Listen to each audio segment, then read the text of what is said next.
Assalamu alaikum class 8. I hope you all are fine and safe at your home.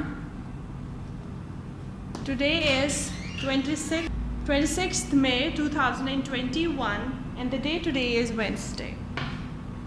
So first of all, let's revise our previous lesson and then we'll talk about today's topic. Yes, Amna, what we were discussing in our last lesson? Yes, in our last lesson we were actually talking about the pressure, how pressure works, what are its properties, what is it. So pressure क्या होता है?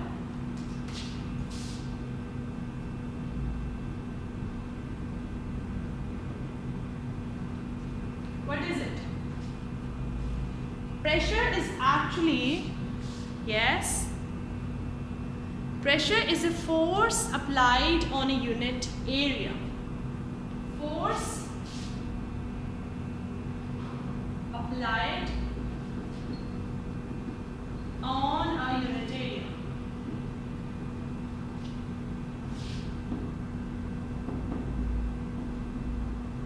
Got it? Pressure क्या है? Pressure वो force है जो एक certain unit area पे अप्लाई होती है. इसका मतलब क्या है? जैसे आप देखते हैं कि आपके पाम पे पानी गिर रहा है और वो एक स्पेशल जगह पे गिर रहा है, जैसे यहाँ पे गिर रहा है आपके हैंड पे पानी, तो यहाँ पे जो इस एरिया में जो आपको फोर्स फील होगी, वो फोर्स और प्रेशर के लिंक को हम क्या कहते हैं? सॉरी, फोर्स और एरिया के लिंक को क्या कहते हैं हम? प्रेशर. अगर हम इसका लिंक देखें तो प्रेशर जो है वो डायरेक्टली प्रोपोर्शनल है फोर्स के. जितनी ज्यादा फोर्स होगी उतना ही ज्यादा प्रेशर होगा. फॉलो कर रहे हैं आप? कि अगर फोर्स ज्यादा है तो प्रेशर ज्यादा होगा, फोर्स कम है तो प्रेशर कम होगा. लेकिन प्रेशर जो है वो इनवर्सली प्रोपोर्शनल है एरिया के. इस बात का मतलब ये है कि अगर एरिया ज्यादा होगा तो प्रेशर कम होगा. अब देखिए ये पानी गिर रहा है, अगर हम इस पूरे एरिया को कंसीडर करें, जितनी मर्जी फोर्स हो, एरिया ज्यादा होगा तो प्रेशर ने कम हो जाना है. So pressure is directly proportional to force and inversely proportional to area. और अगर हम इसको एक पे करेंगे तो P is directly proportional to force and inversely proportional to area. Proportionality के साइन को खत्म करने के लिए proportionality constant लगाया जाता है. And K की अगर वैल्यू हम 1 कंसीडर कर लें तो हमारे पास होगा P is equals to F divided by A. This is pressure. Pressure means that force is directly proportional, directly linked, whereas area is inversely linked. Okay, अब हमें देखना है कि इसका यूनिट क्या है.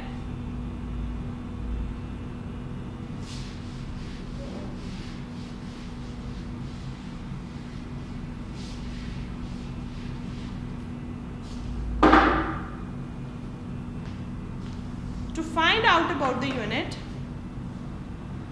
so pressure is directly proportional to force and inversely proportional to area. तो कैसे करेंगे? P is equals to F divided by A. अब इसका यूनिट फाइंड आउट करने के लिए आपको पता है फोर्स का यूनिट है न्यूटन, एरिया का है मीटर स्क्वायर. तो जो इसका टोटल यूनिट बनेगा वो होगा, प्रेशर का यूनिट है newton, this will move up, newton per metre square. What is it? Newton per metre square. अब प्रेशर को एक और यूनिट भी दिया जाता है and that is given on the name of scientist who has discovered it, that is called as Pascal. And Pascal को हम represent करते हैं capital A and small p से. So इसके दो यूनिट्स हैं, एक ये यूनिट है और दूसरा ये यूनिट. क्लियर? अब हम बात करते हैं कि जब कोई भी लिक्विड फिल होता है एक क्लोज कंटेनर में तो क्या होता है. जब भी एक लिक्विड फिल होता है एक क्लोज कंटेनर में तो वो हर साइड पे अपनी फोर्स एक्सर्ट करता है. जैसे एक क्लोज कंटेनर है और इसमें हमने लिक्विड भर दिया, so the particles of the liquid they will exert force on each side. This phenomenon is called as Pascal law.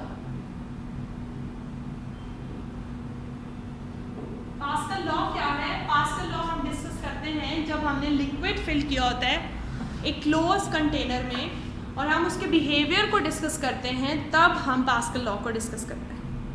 और जो ब्रांच साइंस की इसको डील करती है उसको बोलते हैं hydraulics. So pascal law explains that liquid in A close container, the particles of the liquid, they exert pressure on each side. This is called as Pascal law, whereas the branch that deals with the Pascal law is called as hydraulics. Clear? अब इसमें आपने देखा है कि force और area का बहुत ज़्यादा लिंक है। अब हम फोर्स और एरिया के लिंक को डिस्कस करते हुए एप्लीकेशंस पढ़ेंगे पास्कल लॉ। अब आप देखें कि अगर एरिया कम है तो फोर्स ज़्यादा अप्लाई होगी, और वही अगर एरिया आगे जाके वाइडर में कन्वर्ट होगा तो उसका आउटकम भी ज़्यादा होगा। ये एरिया है A1 और F1, फोर्स अप्लाई हो रही इधर पिस्टन में, और यहाँ आप देख रहे हैं कि एरिया ज़्यादा हो गया और फोर्स भी ज़्यादा है, लेकिन क्योंकि पीछे से एरिया और फोर्स ज़्यादा आ रहे थे, फोर्स ज़्यादा अप्लाई हो रही थी, इसलिए ज़्यादा पिस्टन मूव करता है इस साइड पे। बात को फॉलो कर रहे हैं आप?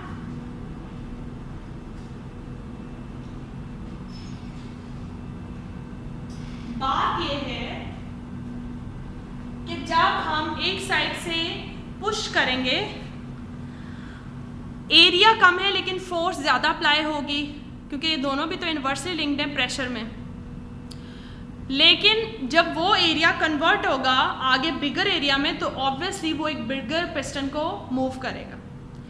इस चीज़ को हम अभी रिलेट करके पढ़ेंगे ब्रेक सिस्टम के थ्रू, कि गाड़ी का जो ब्रेक सिस्टम है वो कैसे वर्क करता है and how it is relatable.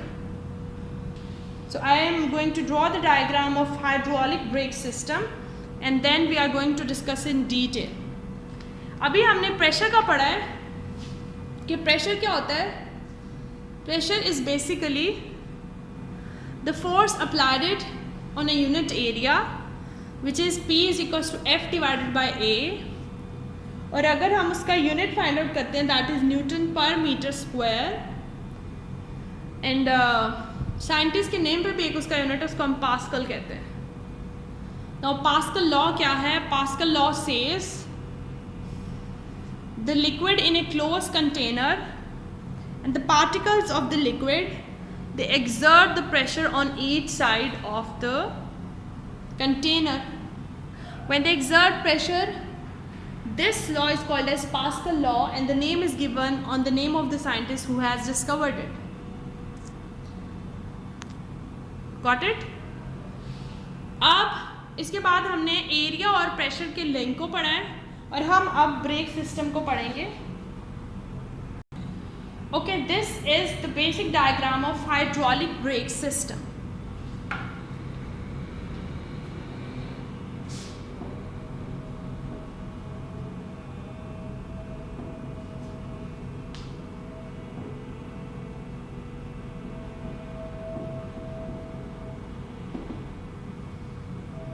पहले हम इसकी लेबलिंग कर लेते हैं कि कौन सा पार्ट किसको रिप्रेजेंट कर रहा है। जो राउंड स्ट्रक्चर है सबसे पहले वो है डिस्क, फिर है स्प्रिंग, फिर है slave cylinder. This is disc, spring,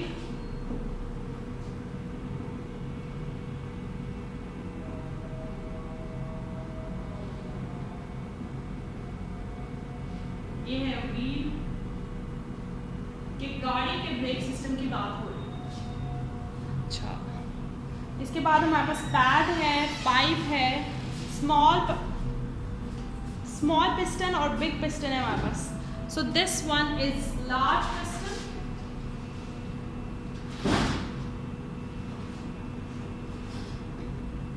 this is pipe,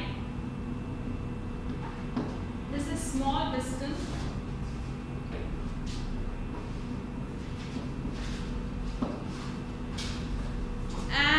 what else is left, and that is paddle.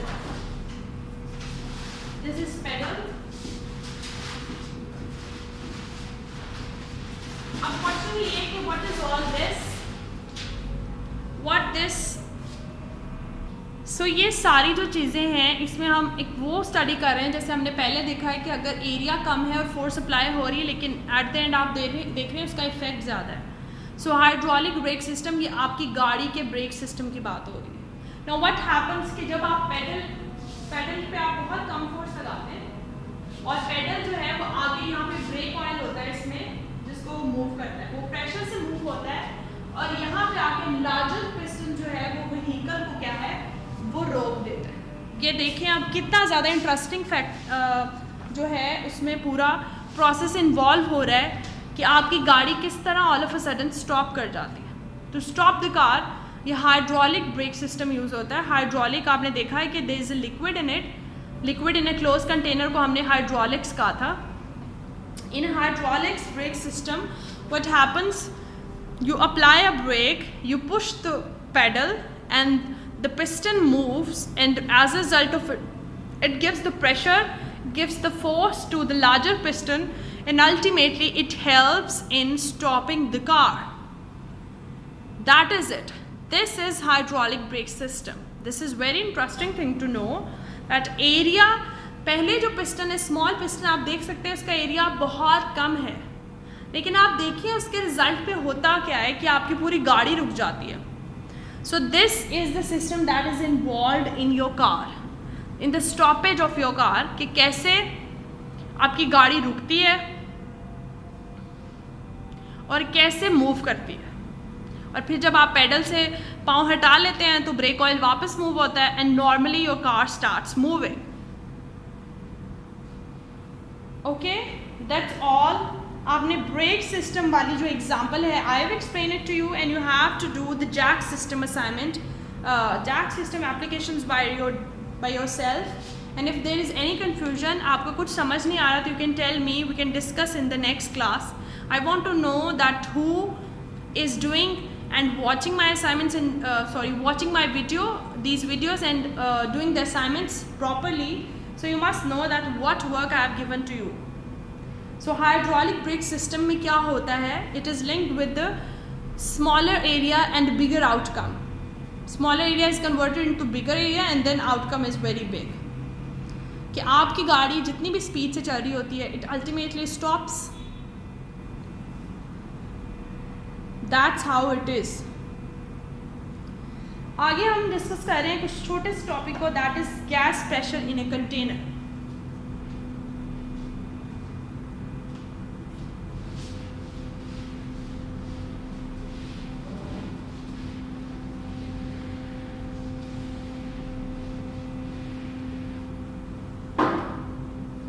Gas pressure in a container.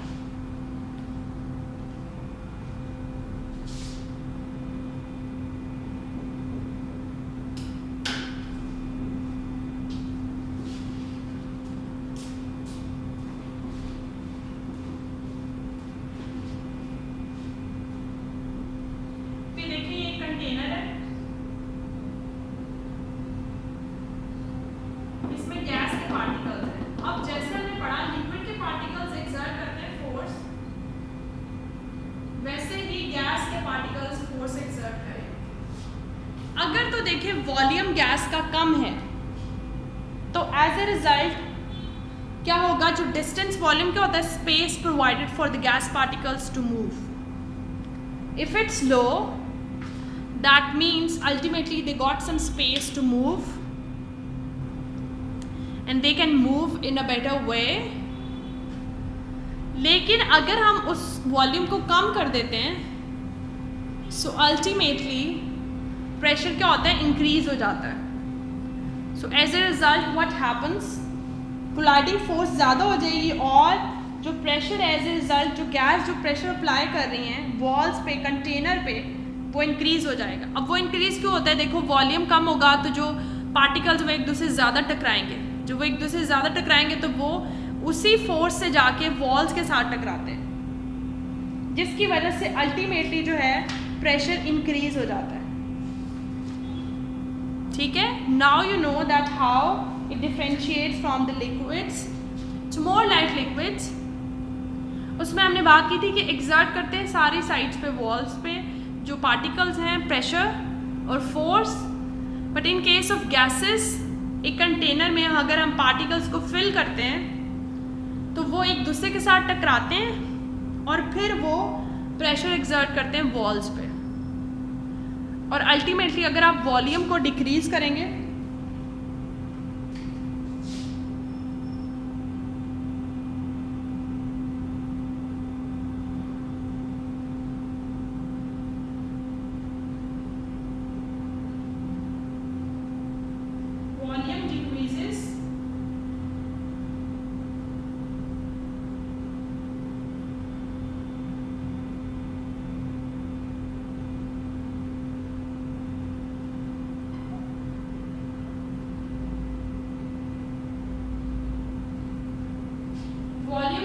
होगा तो क्या होगा, प्रेशर जो है वो इंक्रीज हो जाएगा। अब प्रेशर कैसे इंक्रीज होगा,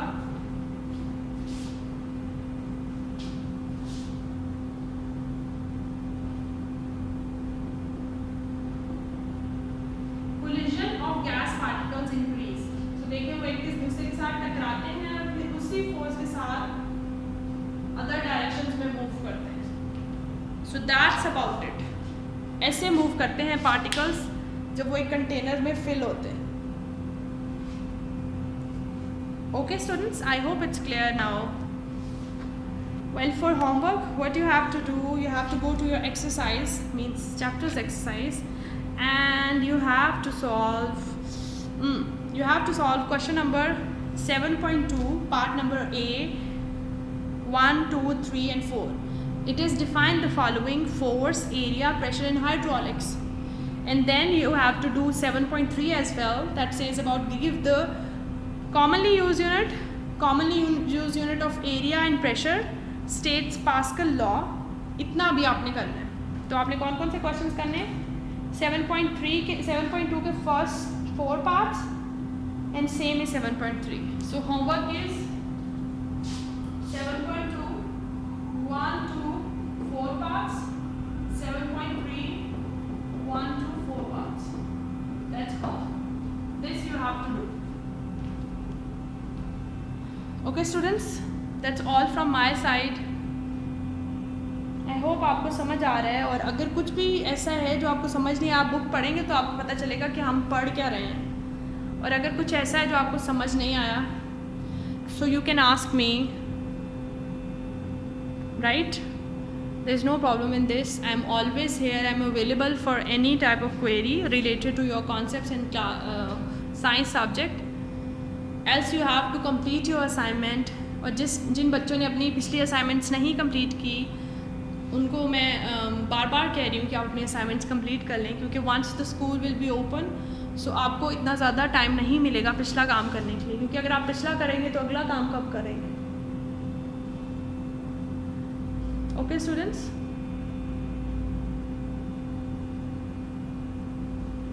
this is all for today's lesson. I will upload this video, and for question answers obviously you have to watch the video. I'm not going to mention it in the description box. And in the next class we are inshallah going to complete this chapter, and we have covered a handsome amount of your syllabus, but the motto is not to cover the syllabus, but it's the main thing is that your concept must be clear. So अगर कोई भी concept clear नहीं, you can ask me, we can revise that concept as well. I can make a new video for you, or you can clearly watch the previous one. कुछ भी कर सकते हैं हम, ठीक है? Note down that 7.2 1 to 4, 7.3 1 to 4.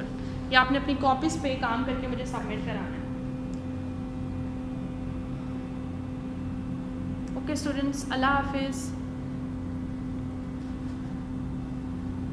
And the page number for today's lesson is 104 and 105.